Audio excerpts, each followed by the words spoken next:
पश्चिम बंगाल में राजनीतिक सरगर्मियां लगातार बढ़ी हुई हैं। टीएमसी और बीजेपी के बीच कटुता की झलक कल ट्विटर पर भी देखने को मिली, जहां पर अभिषेक बनर्जी और शुवेंदु अधिकारी एक दूसरे से लड़ पड़े।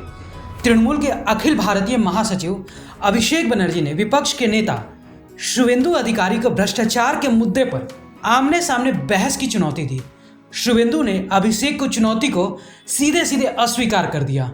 शुवेंदु ने अभिषेक की चुनौती पर बयान देते हुए कहा कि मैंने ममता बनर्जी को हराया है, मैं उनके साथ क्यों डिबेट करूंगा।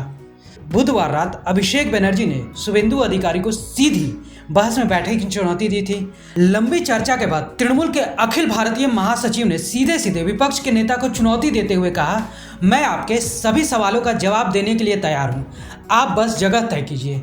कोयला मामले के एक आरोपी से आपकी फोन पर हुई बातचीत का ऑडियो क्लिप भी लाऊंगा, क्या आप चुनौती को स्वीकार करने के लिए तैयार हैं? जिसके जवाब में शुवेंदु अधिकारी ने कहा, फिर आप उस क्लिप को लेकर कोर्ट क्यों नहीं जाते हैं, या डर के अगर आप अदालत जाएंगे तो आपको क्या खतरा होगा।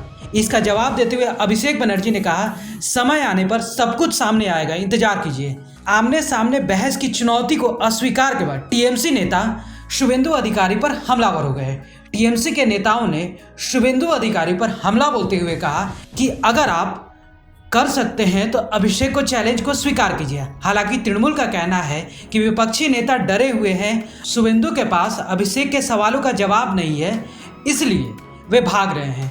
तृणमूल के सचिव कुणाल घोष कहते हैं कि अभिषेक सवाल पूछ रहे हैं, उसका जवाब शुवेंदु के पास नहीं है, इसीलिए डिबेट नहीं कर पा रहे हैं। ब्यूरो रिपोर्ट, सूत्रकार समाचार।